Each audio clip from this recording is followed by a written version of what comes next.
The views and content expressed on the following program are provided solely for informational and entertainment purposes. They do not constitute legal advice. A podcast is not a substitute for retaining a competent, licensed attorney to advise you on your specific legal situation. Break the business, play is work and work is play. Power into creators, have fun along the way. Break the business, doing what it takes. Celebrate success and learn from the mistakes. How's it going, everybody? Welcome to the show. It is time for Break the Business, where we empower indie creators and have some fun along the way. I'm Ryan Kairalla, and it is a pleasure to have you here this week. I'm excited for this one this week, viewers and listeners. I can hardly contain the joy. We got ourselves a fabulous program this week. Some pretty interesting stories, including one where I feel like I am standing alone against the entirety of the entertainment media. Me against all of entertainment journalism. I say it without exaggeration, and you'll find out why I'm saying that a little bit later in the show, so stick around for that. But I'm also excited because of our guest this week. We're going to be joined by a fantastic, knowledgeable guest, Grayson Sanders, the CEO of sync licensing technology platform Chordal. They are a leader in the sync licensing tech space. They've developed some cutting-edge technology that allows companies to more easily clear music for sync projects. This is a really important thing in music because anybody who's worked in music sync, whether as an artist or as a lawyer like me or as a music supervisor, knows that clearing songs for sync, to call this process a nightmare, would require a gift for understatement. We lawyers, we can't make anything simple. And so the copyright law around syncing music to, say, a TV commercial or a movie or a video game is a pain in the ass. And so any company that can step in and make that process a little bit easier for artists, for rights holders, for licensees, for lawyers like me, for music supervisors, there is a place in heaven for you. So I'm excited to talk to Grayson Sanders all about his company, all about that, and just have him give some advice to the entertainment creators like you out there, because I know a lot of you, especially you musicians, you're always looking for advice on getting into sync. You know that sync can be a huge income stream for you.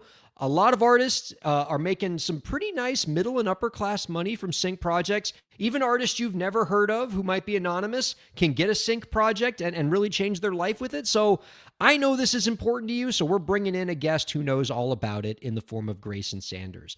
Also excited. Gosh, I'm telling you, just a wide range of things that I'm pretty stoked about. And I'd say the third and perhaps even most important thing I'm excited about is our co-host this week, who I feel like I haven't talked to in a while just because of how the schedules have been laying out for me lately. But let us say hello to one of my favorite people in the universe. Elisa Rockdock is here. Hi, Elisa. Hello. Good to be back, y'all. It's been a minute. It has been a minute. I cannot tell you how happy I am to see that fire engine red hair of yours. I'm stoked. I mean, how did this happen? Like, is it because like I was in China and then we had that show that went dark that week, and so like it's been like 11 years since you've co-hosted.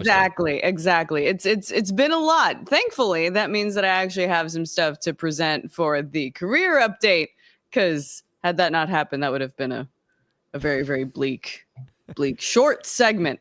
But now I'm really, really excited to chat with you about everything that's happened in the last couple of months. It is one of the great many things we enjoy about having you on the program is getting to keep tabs on all the cool things going on in your career. I think you sort of act as like the stand-in, the symbol of all the internet creator or all the independent creators that are that are around this show. And because through hearing your story and hearing the cool updates that you have, we all get to kind of root for you, live vicariously through you. I dig it. And so we're absolutely gonna have an Elisa Rock Doc career update because it's just not an Elisa Rock Doc appearance without it. But before we get into that, before we get into our Grayson Sanders interview, before we get into any of our stories this week, I have to share with you some rather unfortunate news, Rock Doc. This Christmas, I have found out that the boomers will not be helping us with Christmas this year. Oh no! It is up to the millennials. It's up to the Gen Xers. Okay, we're gonna have to run Christmas. Okay, and the boomers are not going to be available. Okay, and if you're wondering why they're not going to be available, I was watching a TV commercial and found out that on Christmas Day, Hugh Jackman is going to be singing Neil Diamond songs with Kate Hudson. And so all of the boomers are going to be busy on Christmas. Yeah. I mean, I saw that.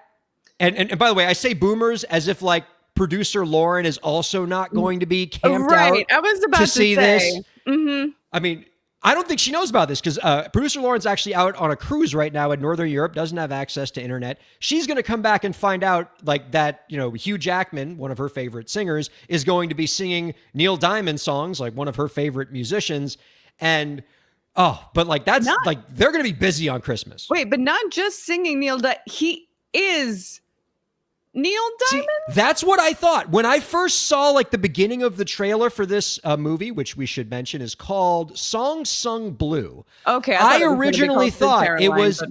Yeah, right? Okay. I originally thought that it was a Neil Diamond biopic because he's got kind of the Neil Diamond hair a little bit. Like, I mean, you would think, okay, if they were going to make a Neil Diamond biopic, like that kind of looks like that's what he is, but it's actually not a Neil Diamond biopic. Hugh Jackman is playing a member of a Neil Diamond tribute band. And apparently this is based on a true story. So it's this is like a real Neil Diamond tribute band, and Hugh Jackman is going to be playing the guy who's in this Neil Diamond tribute band with Kate Hudson. And it looks delightful. Like it's going to just overtake Christmas. And, I don't know why we don't have like Hugh Jackman's got a niche here. Okay. Yes, he does. Like whenever a movie comes out and it's just, hey, Neil Diamond's singing, y'all, we all stop what we're doing. Like we know it's going to be an event. Like we're still talking about The Greatest Showman. I still see TikTok videos of like people doing the From Now On dance. Like, when he's in a movie and he's singing, like that packs the box office. Why is he not putting out a movie where he sings every 6 months? Fair enough. America needs it now more than ever. I mean, Hugh Jackman is putting in so much work for all of us musical theater nerds at basically at the intersection of musicals and comic books. There he sits. With just the most niche nerd interests, and I'm happy for him that he gets to do these kinds of side quests. I legit thought that movie was about Kate Hudson being the muse for Neil Diamond's Sweet Caroline. I literally thought that it was going to be the story of like just a 2.5 hour magnum opus about his magnum opus. That could very. Although, why are we even trying to write a movie around this? Like that just seems unnecessary. I'm pretty sure if it was just a movie with Hugh Jackman standing in front of a white background and just singing Neil Diamond's songbook, we'd all pay to see that. Like the plot seems unnecessary, but fine. Like if we need something to bookend what we all came to see, which is just Hugh Jackman singing, fine. You know what? Brilliant on his part, because if he stacks up enough musicians and enough songs from the Great American Songbook, that's his Vegas residency right there. Oh my God. It's only a matter of time before that is the next place that Hugh Jackman conquers. And that would be front row. So, Rock Doc, I alluded in the beginning of the show to this idea that I, this week, feel like I am standing against the entirety of the entertainment industry media. And frankly, I'm a little nervous by this because I seem to have a different view of something than every major entertainment publication right now, which makes me think like this could blow up in my face, but I do feel pretty confident in my conclusions on this. But let me begin at the beginning. Let me lay out what's happened here, okay? Over the last few days, I have seen dozens of news reports all saying the same thing, that when I first saw the report, I was like, okay, this is going to be the lead story on Break the Business.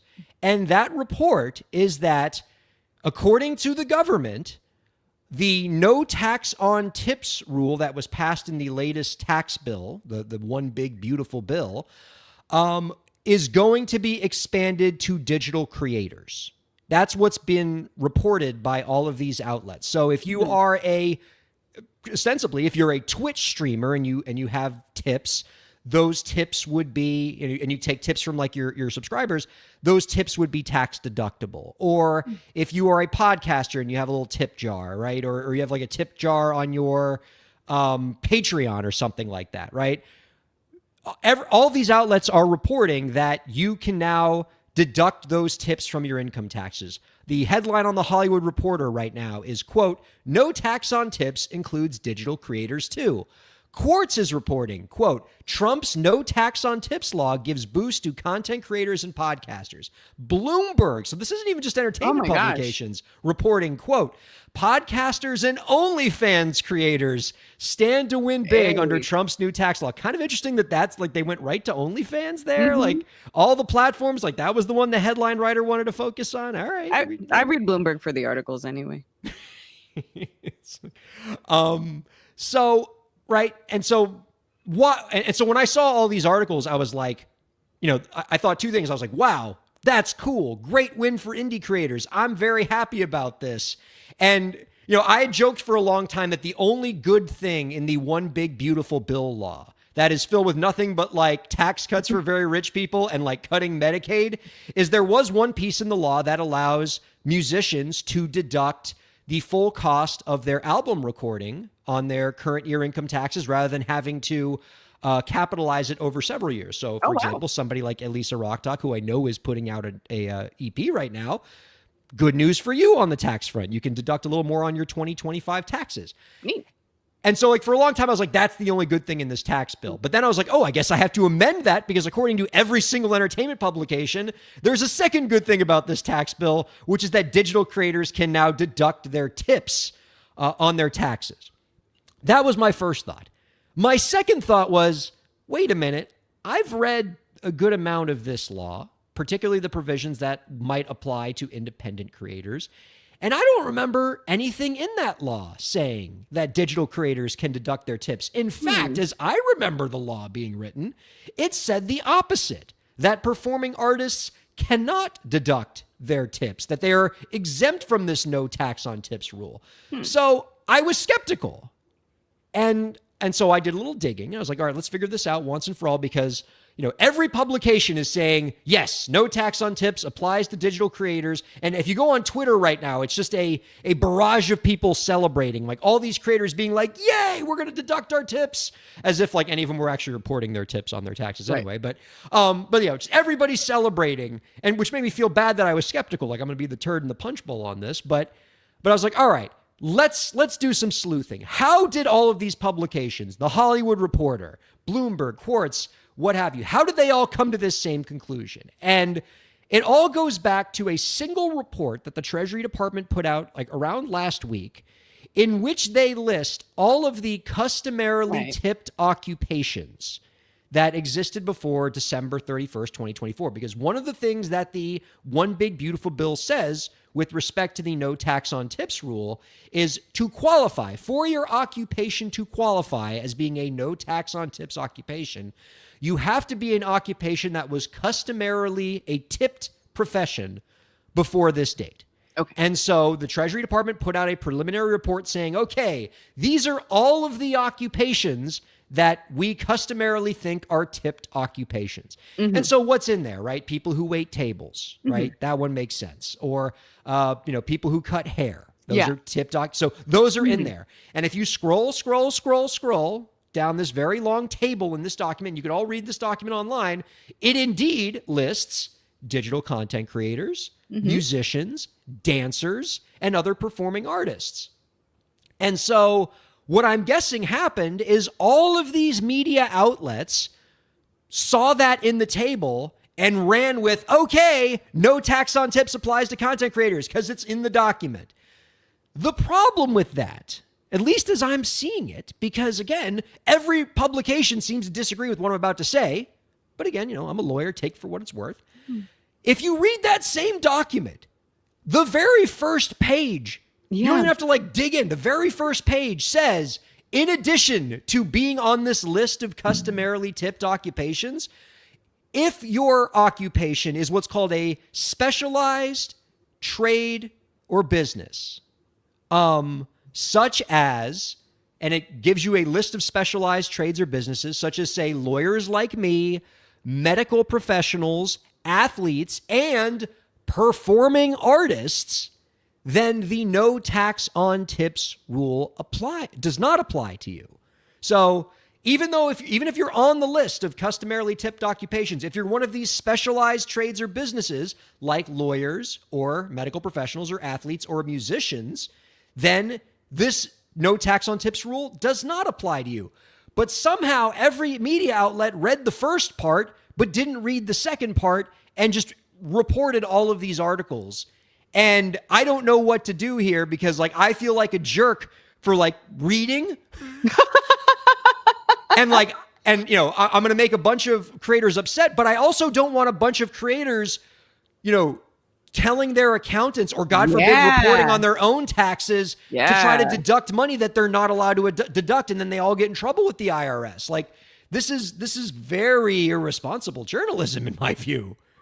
Absolutely. And it was the thing that I literally read the document you said, and it says, tips do not qualify for the deduction if they are received in the course of certain specified trades or businesses, including health, performing arts. It's right there. And athletics. So sorry, Simone Biles. The tip jar stays at home. But all the more reason to, I think in an effort to find any kind of win, I think media literacy isn't exactly the biggest priority necessarily when these articles are run. So I would highly recommend, as I would always recommend, regardless of what the tax law says, if you are earning a significant portion of your income or any portion of your income from something like a Twitch, from something like music creation, your TikToks, etc., your OnlyFans, if I save every receipt for everything that appears on camera, for anything that you use throughout the course of your work, whether that is software subscriptions, internet subscriptions, save all of your receipts for everything, and then take those to a trusted tax professional so you don't get got. That is sage guidance, Rock Doc. It is worth noting that you cannot avail yourself of the no tax on tips rule, whether you are a waitress, hairdresser, otherwise, unless you actually report these tips on your taxes. So yeah, you actually got to save the receipts, as you so aptly put it. Now look, it is possible. I could imagine a universe where the Treasury Department comes out and specifically says that digital creators can take advantage of this law. But let's be clear, it's not going to be because the law says that they can. The statute is pretty dang clear. Now, the current government hasn't shown itself to be the most respectful thing of the plain text of statutes.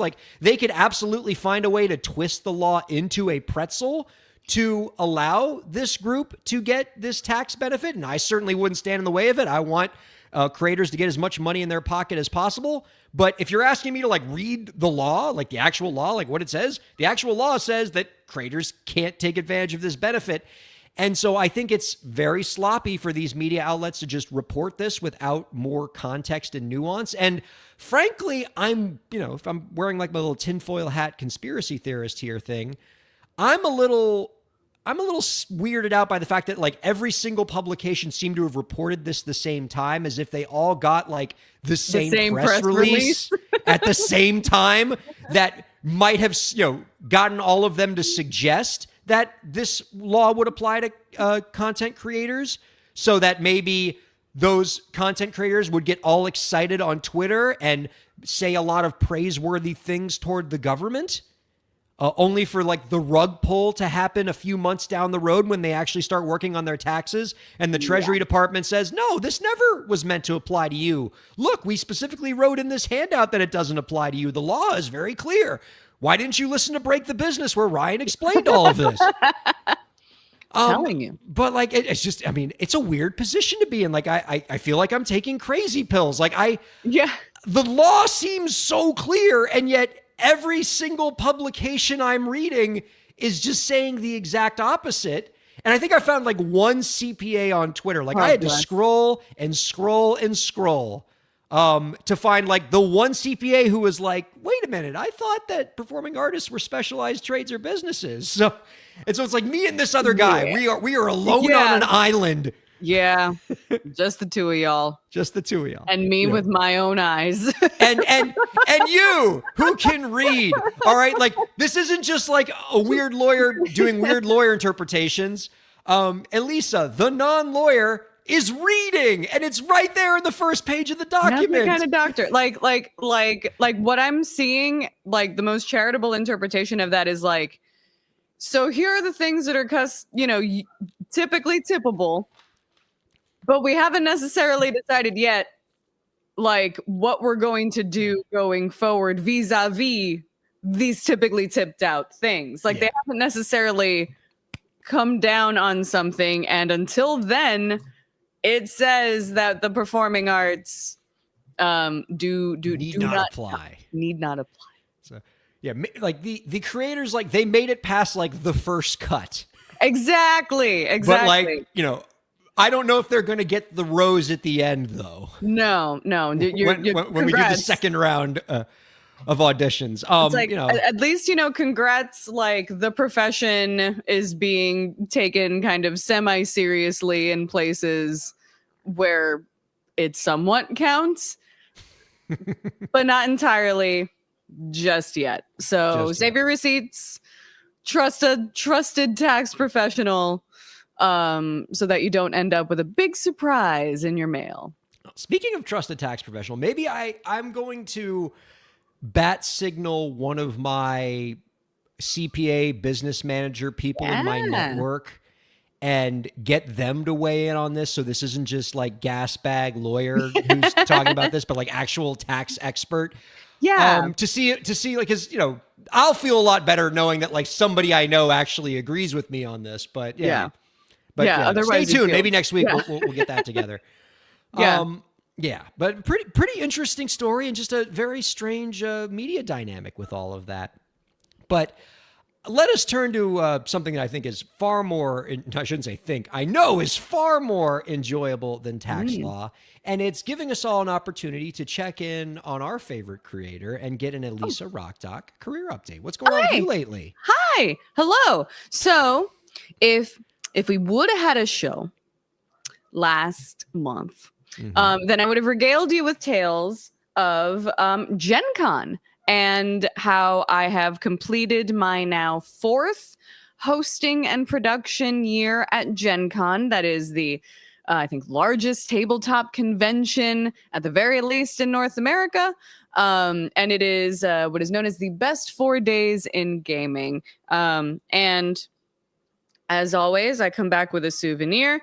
For those in the listening audience, I am holding up a small miniature of some sort of like artificer type lady archaeologist who is lovingly painted. I painted her in about 45 minutes between studio shows, and she's holding up a gem, and her boots are splattered with blood because she did not have a very easy time acquiring said gem. Is that like a Warhammer figurine? It could or- be anything. It could be, Okay. this could be my D&D character or something. I also have like this little barbarian lady I'm that gonna I ask painted such last noob year. questions. I'm so like unfamiliar with this world, but think it's fascinating. Oh, that's Yeah. cute. Yeah. So, in addition to all manner of tabletop plays, where basically you could just show up with a video game, learn how to play any board game you like, buy all of the board games. There are also all sorts of really cool events like the Paint and Take, where you can basically walk up, pick a blank miniature, sit down for about 45 minutes to an hour and just paint. And it's a nice little meditative thing you can do and kind of cool your heels and take a break from the show floor. But in addition to painting miniatures and eating mini donuts and convention hot dogs, I also had a really fun chance to record a lot of what is called POV content, which hopefully, no spoilers, we're still kind of like working on the rollout of this, but hopefully should be up on the Gen Con YouTube channels in the next few months. Where basically walk around the show and kind of give you a taste of what it's like to be shopping around and bopping around Gen Con. And also engaged in some studio showcases where folks like Hasbro, Avalon Hill came by and showed us some new games that they had coming out, and I got a chance to show them off and play a few rounds with them. That was pretty cool. So it's always a nice opportunity to get the energy of that show because it's so friendly and it's a great community focus and everybody is there with the goal of finding their next favorite game to play and finding their next favorite people to play it with. And I think it's just a really, really cool mission. I highly recommend if you are at all interested in tabletop games. It doesn't even have to be super hardcore Warhammer, bust out a measuring tape situation. And, even something as simple as code names or, I don't know. They even got like cool versions of Scrabble out there for you to play. So we take all comers, and I don't know. It's as much work as it is. I start working on it in May, and then I'm still technically working on it for like another month and a half. Those 4 days of the show are really, really super, super fun, and I'm always happy to be a part of it. And you need to go one year. I do. No, I was set to like make this something I was going to do, and then I had a baby, and that. But like eventually he'll get old enough that like I can take him to this stuff, and we'll go together. It'll be a blast. I do want to go because when I see the videos you put out of Gen Con, it looks so much fun, and everybody there seems really chill, and they're having a good time. It seems like there's a cool community there. And perhaps that is certainly a testament to the community themselves and how great of an event it is. But I think it's also a testament to like the media that you're putting together and like the content that you're making out of this. And it makes it seem really fun. Since you were talking about the preparation process, I'm curious about like if you're hosting something like this, where you're sort of being the window of the event to the outside world. What does the prep work look like for something like that? Because I'm sure you're planning some elements, but I'm sure a lot of it's just you have to see what's there and be inspired by what's around you that day. Oh, definitely. It's so basically I try to give myself not a script, but an outline. And before the show, thankfully, with the guidance of the great JC, who also runs the event department, the program book shows the exhibit hall floor with a decent amount of time in advance for me to kind of basically break up the show floor into chunks. And I kind of delegate those chunks of the show floor to, between myself and a couple of other different hosts. And there are other kind of staged events that we know are going to happen. So let's say Cardhalla, which is this huge, not a house of cards, but a city of cards, and all sorts of card towers that are built throughout the weekend that then people throw coins at on Saturday night. And all the coins are then collected, and that goes to a local charity or two. And which is such a cool thing. Yeah. So everybody's building houses of magic cards and Pokemon cards all over this thing throughout 3 days. And then on, day 3.5, it all gets to come down. So like those timed events we know are going to happen, but everything else, maybe there's a studio showcase person. Like we know we're going to have Hasbro on Saturday, and we know we're going to be walking by the Hasbro booth. So maybe while we're walking by, we'll make sure to, tell people, hey, tune in on this date. But for the most part, it's a lot of giving ourselves the bob and weave and trusting that our inclination to look for the shiny thing is going to basically guide us up and down the halls. It was great because you get this really cool sense of discovery that then translate to the folks on camera. There was a booth that I had no idea was going to be there called Stinky Dice. Just as it says on the tin, they had scented dice. They basically impregnated the foam containers with a variety of different scents so that there was a campfire scented dice. And you pop the top, you sniff it, and sure enough, it smells like a campfire in there. So it kind of like adds to the ambiance of your thing. I was gonna say, like for certain D&D games, that might work pretty well if you're trying to set really atmosphere. Cool. Yeah. The smell of, kind of like moss and like, having just rained kind of thing. And that's something that, if I were necessarily like pouring over the sheet, I might have glossed over it, but just bumping into it, it was a really, really great and lovely surprise. So there is some amount of planning, but we do like to let that little bit of discovery kind of hit us. To the point where we walked up to the dance is something that we always like to record on a Saturday night. And it was probably the most packed I've ever seen that dance floor at Gen Con. And I ended up getting into my very first mosh pit. And that is on camera. I was never more aware of how much in my late 30s I was than the following day after I got in that mosh pit. But it's a great time. So one of the cool things, if you are a host, and this is something that you're thinking about doing, is give yourself some sort of preparation. Give yourself an outline, give yourself kind of some signal posts, but don't let that damper any kind of spirit of discovery that you might encounter on that day. Because you never know what you're going to run into and you never know what's going to end up being cool content. So give yourself, some scaffolding, but allow yourself the opportunity to play. That's really good advice for if you're creating content or hosting an event like that. That's really cool. Yeah. We do have to bring in the guest, yes, but I want to make sure that I think you have a new track coming out. Some other projects. Like, can you rapid fire like some of the other stuff here? Sure. So Borderlands 4 has probably come out by the time that you listen to this. I'm very excited to say that I am one of the additional voices provided. If you ever hear some crowd murmurs, crowd cheers, anything in a crowd, I am a voice in that crowd. I am one of many, but I'm very, very happy to play. They're no small parts, just 5'3" actors. I'm very, very happy to be in a teensy tiny way a part of the Borderlands universe again. So very, very excited. I'm probably going to go play it right after the show.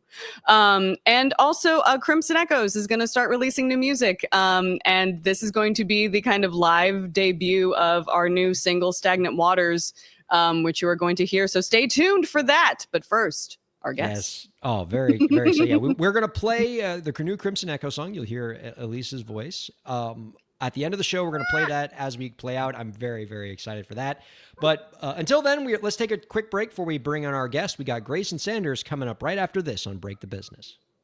Ryan A. Kairalla, PA, is a law firm providing transactional entertainment legal services, including Break the Business is presented in cooperation with Ryan A. Kairalla, PA.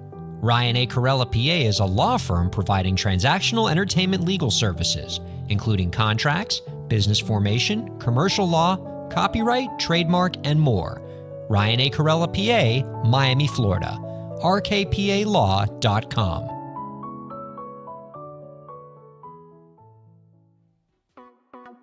Streaming services for Break the Business provided by LEK Entertainment. LEK Entertainment is a full-service entertainment company offering everything from consultations to full-scale events and productions, including audio and video productions, voiceovers, staged theatrical productions, script and music development, and streaming services. For more information, visit lekentertainment.com. LEK Entertainment wants to help you bring your story to life.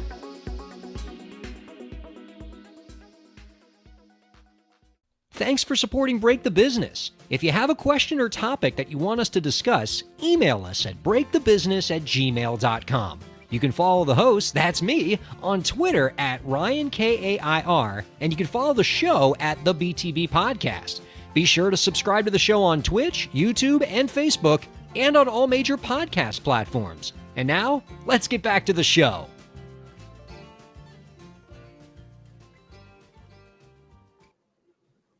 Welcome back to Break the Business, everybody. Ryan Kairalla here with Elisa Rockdock. We're having a grand old time. The hits keep on rolling. I still just love how adorable those little figurines are that you made. That must have, I mean, like, I look at how small those figurines are that you made at Gen Con, and you said you painted them. I'm just like, how many single hairs were on this paintbrush? It must be a very, like, It is very was small. it like a single hair that you were painting with? Yeah, there's A single bristle? I'm like literally like looking for my brush. No, they give you some very, very, very tiny brushes. And it takes some steady hands, relatively decent eyeballs, and a lot of patience. But yeah, eventually You must have, like, get a little I could guy. see you really love painting tiny figurines. That might be your gateway into Warhammer. Just like, wait, I can paint. Oh no. You just love painting things so much. All right, let's go ahead and bring out our guest this week. He is the CEO of Chordal, a sync licensing technology platform that works with indie and major rights holders on getting music synced legally for supervisors and brands. Recently, Chordal has set up partnerships with TikTok and Cobalt and has scaled the use of its patent-pending instant clear technology to commercial music libraries. You can find out more about our guest's work by visiting Chordal.com. We are happy to welcome Grayson Sanders on to Break the Business. Hello, Grayson. Hey, how's everybody doing? Doing so well. We're really excited to be talking to you. I want to open things up by sharing a fact that I find pretty cool about you, Grayson, and that is that you are a fellow NYU person. Oh. Now, Indeed. unlike me, Grayson, who had like the least cool thing you could do at NYU, which is be a law student, you had the most cool thing at NYU, in my opinion, because you were something called a composer in residence at NYU, right? That's what I'm saying. So, like, that's, I mean, I don't know what that entails, but that sounds like a really fun thing to do at NYU. What is a composer in residence? Well, I'm sorry to disappoint you, but I'm actually here to talk about tax law. Ah, good. Maybe you can help explain this crap that none of us can understand. Oh, he's got jokes. No, so I started my career as a musician. So went to NYU for composition. Was studying classical composition, focus in film. Thought I was going to be a film composer. So that was kind of the track that I was on. And when I was at NYU, I was lucky enough to get selected to be the composer in residence, which basically just means for a period of time, you are like the main composer of the university's symphony. So you basically compose for the orchestra, and you get to debut your pieces with the orchestra. So wait, you just have like an orchestra on standby? Like, oh, I'm going to write stuff. Oh, this looks pretty cool. Let me hand it to this orchestra whenever I want. Yeah, That's at my beck and call. A little bit, kind of, yes, exactly. What a gig, Grayson. That's rad. It was pretty sweet. Oh, God, what? Why did you ever want to do music licensing? That sounds really fun, what you were doing before. Yeah, well, there's fun, and then there's like survival. You know, they don't always go hand in hand. Oh, he wanted to eat. God, eat. You know, it's like you can only have so many bland deli sandwiches in a row. Not to throw shade at deli sandwiches because I survived on those in New York for 10 years, but yeah, exactly. Whoa. I'm familiar. Yeah. Well, okay. But in all seriousness, though, what got you interested in music licensing? So it was a pretty organic path, to be honest. Like I said, I started as an artist myself. When I got out of school, I was cobbling together a musician's income. I was touring in a band. I was very involved in like the experimental music community in New York. So doing a lot of, kind of unlistenable classical music. And we were doing also some interesting like warehouse installations. I was partnered with this art troupe. We were doing some cool stuff. And then also like working at a jingle house for ads, paying the bills. So just like a variety of different things, just like living the life as a 22-year-old artist in New York.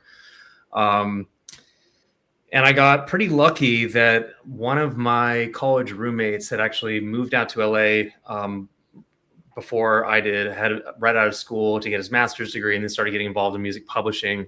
And he hit me up, and a few years out, basically said, there's this thing called sync, and I'd never heard of it before. Like, shockingly, they didn't teach us this at all in university, which is like a pretty pricey university education, and we had absolutely no background on how to make money as an artist.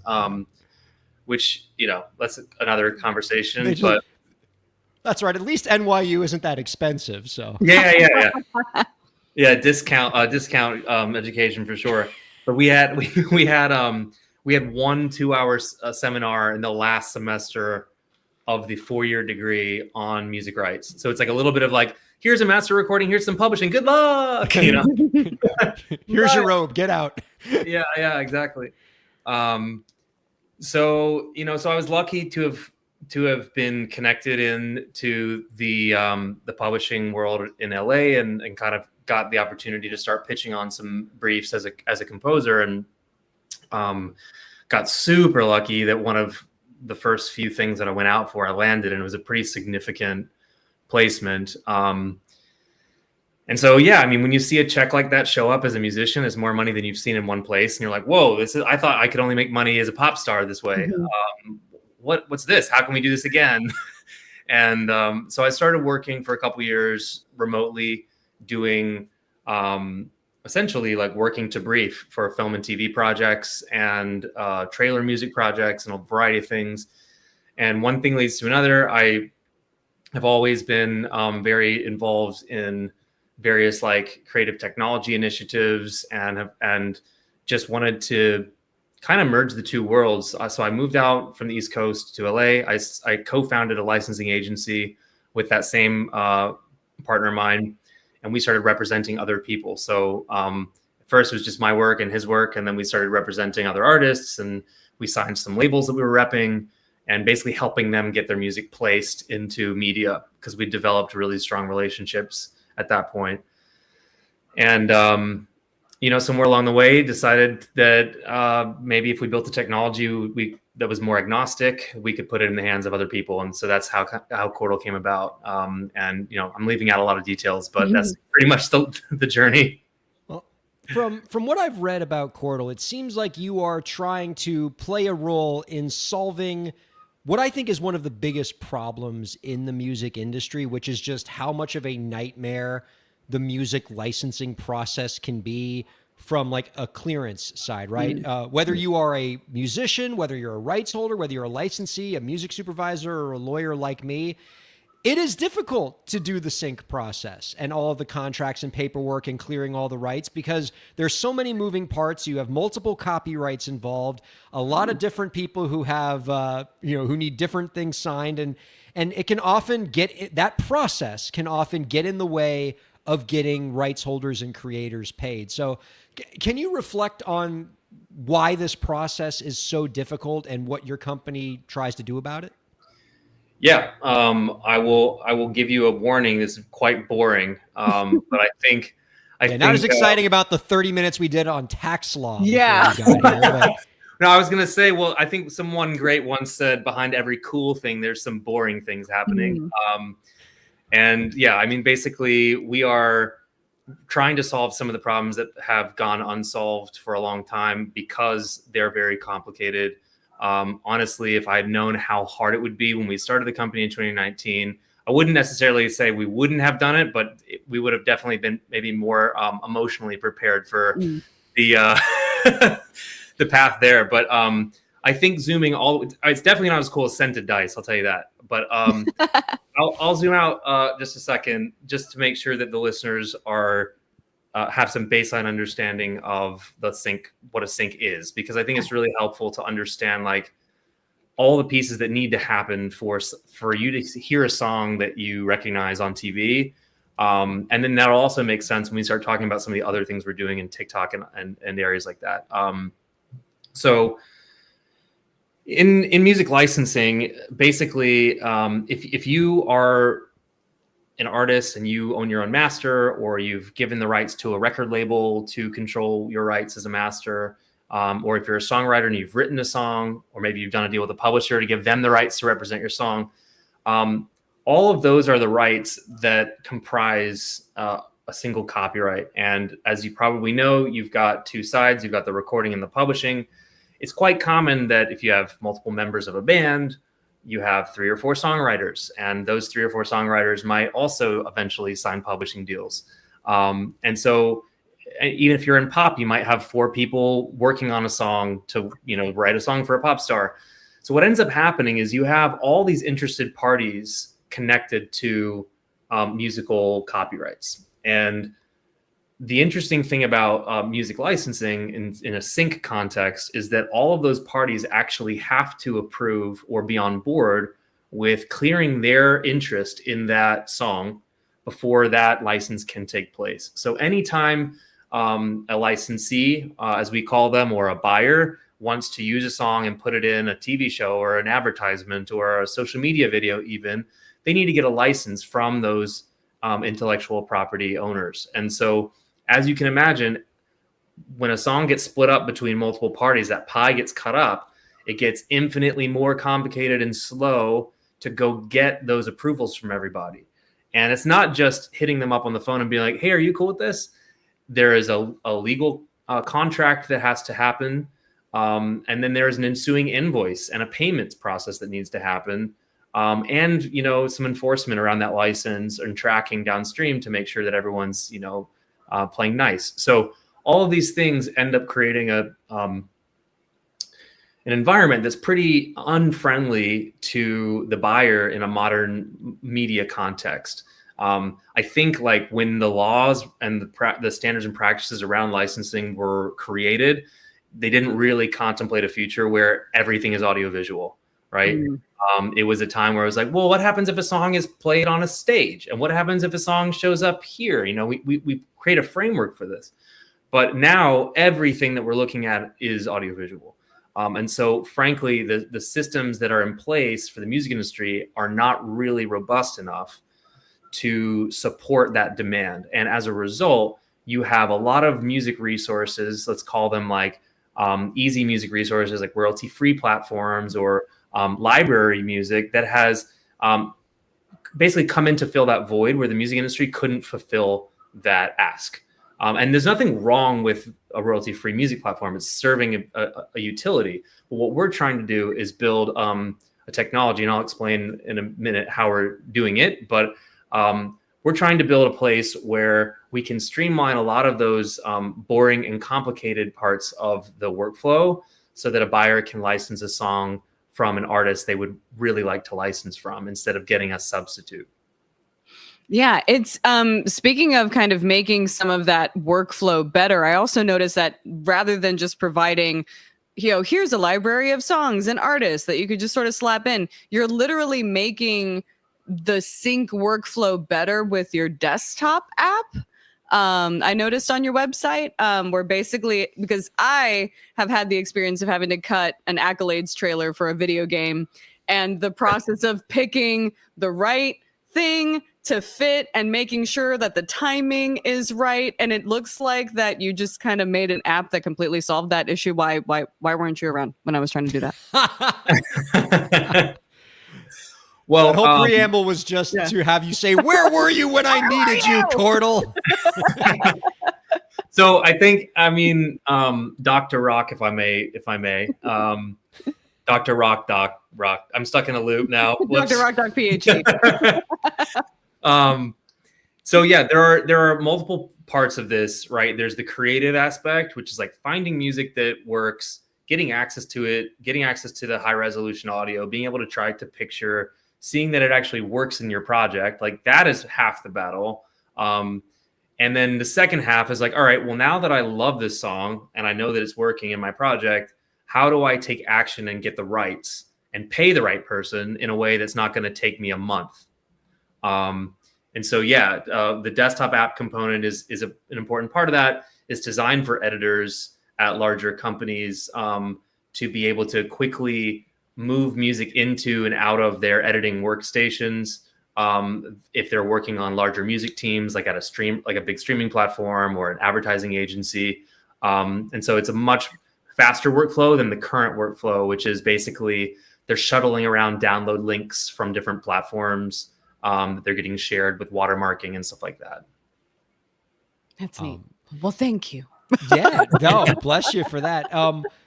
Talk a little bit more about what are some of the specific innovations that Chordal is employing to try to streamline this process and simplify it. I've heard about your instant clear technology. That sounds pretty cool. Yes. So now that we have kind of a foundation of the basic of music rights and what needs to happen when you get a license, this next part will make sense. So the underlying technology on Chordal, we call a collaborative rights management system. So what does that really mean? It means that historically, if you have a record label or an artist or a songwriter or a publisher, and they're uploading their music to some cloud library on a platform, they're basically living in an island. They have their catalog over here, and you've got a publisher that they have their catalog over here, and they might be trying to get sync opportunities by sharing links with some music supervisors or doing whatever they might be trying to do to get eyes on their music. But the reality, as you now know with music rights, is that there's a high chance that some of those companies actually share an interest in some of those songs. So you might have a label who owns the master and 3 publishers that own the publishing. And so what Chordal does is it finds those matching points between rights holders that share rights on a piece of music, and it gives them shared visibility over a single asset on the system. So for a buyer, it kind of feels like Spotify, but for a rights holder, they have basically, when they log in and look at their catalog, they see each song in their catalog, and they can actually visualize a global map view of all of the parties that are connected to this song that they share rights with.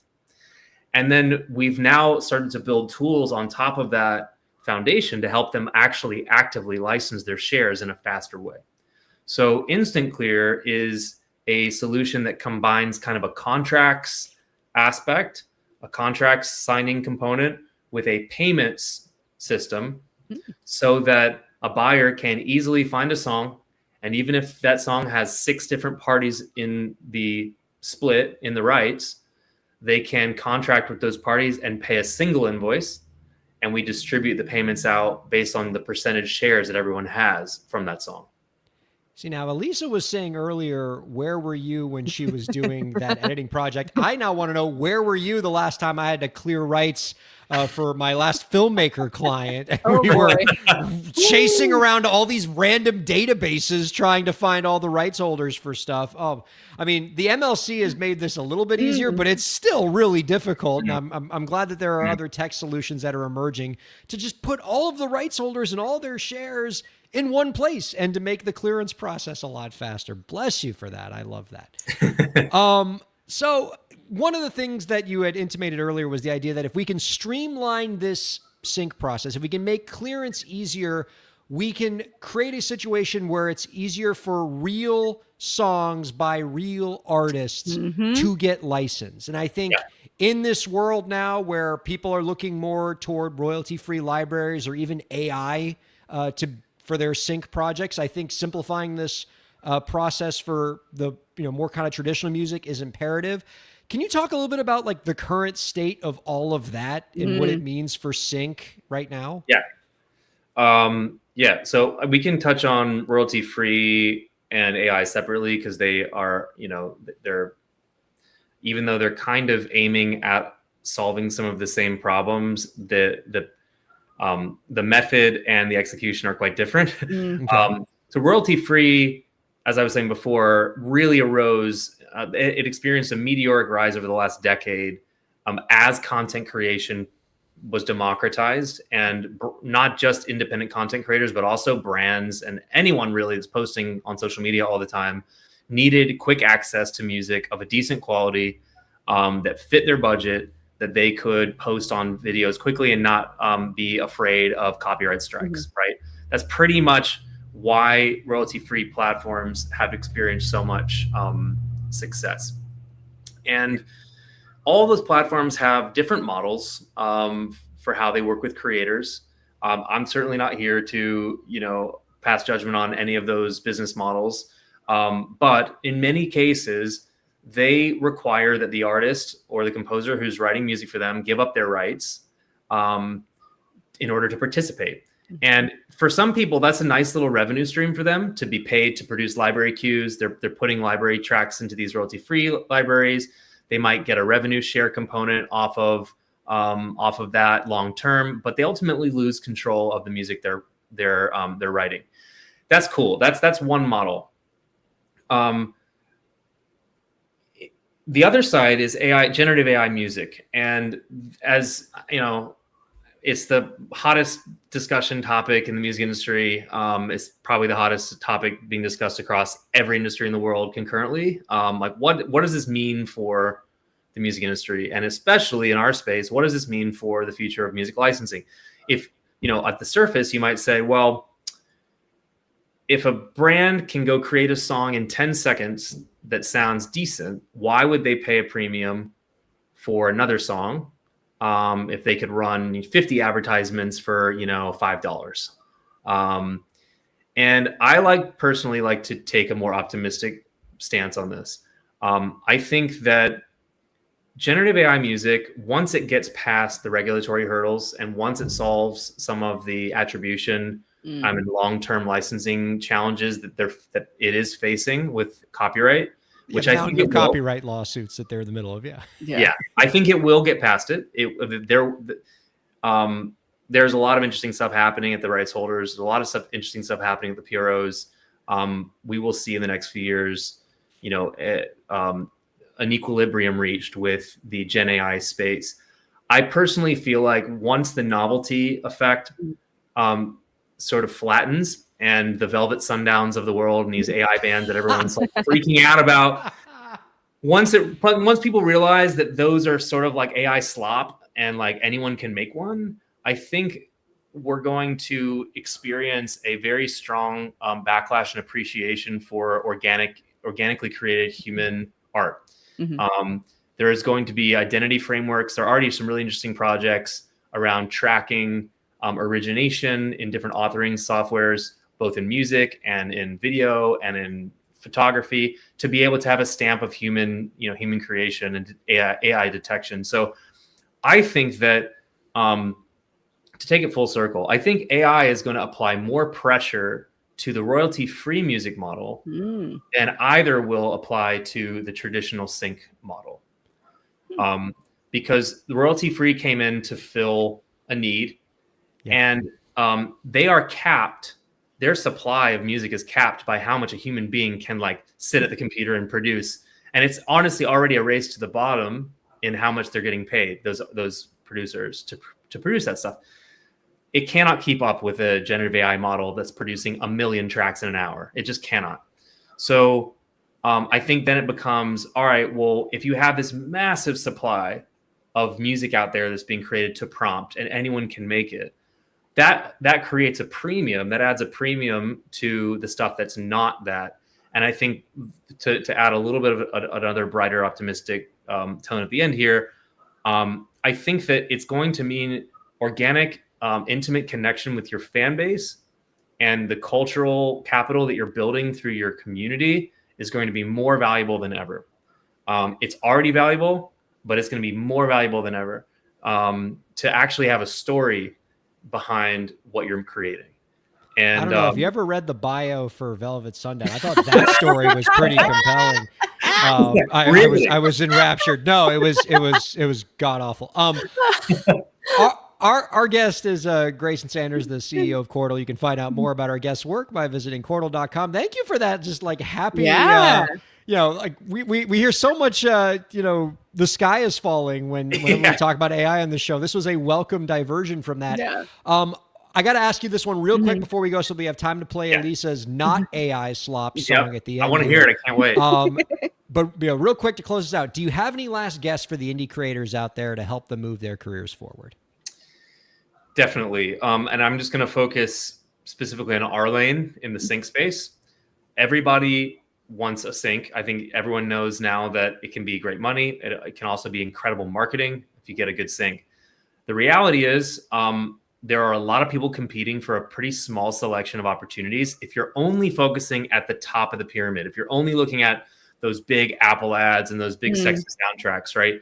Not to say that an indie artist who's self-represented can't get into a big soundtrack. It happens all the time. Supervisors are actually music heads. They're crate digging all the time. They're trying to find cool stuff. But it is very competitive. What I would like to make sure that people, keep in mind is that the space between that top of the pyramid and like the bottom of just like dribble that we were just talking about is very big. And there are more opportunities and more places for music use than ever before in video. And so some of the work that we're doing and other companies as well on solving that middle piece is how can we actually, while yes, we're helping the supervisors who are trying to get those big projects over the line, how can we also focus on that middle bit where there's a huge demand of people who are producing visual content and games, and they would like to be using songs from bands they like. How can we make that process simpler so the pie gets bigger? It's not fighting for the same slice of pie, it's expanding the pie. So what I would say is think about sync as another pillar of your overall release strategy. You're always already thinking about your DSP, you're already thinking about your merch and your touring. Sync is another strategy. So research it, understand what works in sync. A lot of people are like, well, I know my song would be great for this. Well, everyone thinks that. What you need to do is like, actually, when you're watching something, when you're watching a piece of content, if you're watching a movie trailer or watching a TV show, like, think about why that song is working in that scene. Because those are the questions that the people who are making those decisions are always asking. So educate yourself, hone your taste, but just think about sync as another piece of your overall release strategy and stay authentic. And there's going to be more ways for you to monetize than ever very soon. Our thanks to Grayson Sanders and Elisa Rockdock. Our thanks to producer Abigail. Yay. And thanks to all of you viewers and listeners for checking out Break the Business. We're going to be closing with Elisa Rockdock, Crimson Echo's new song, Stagnant Waters. We're going to end with that. I hope you all enjoy it, and we'll see you next week.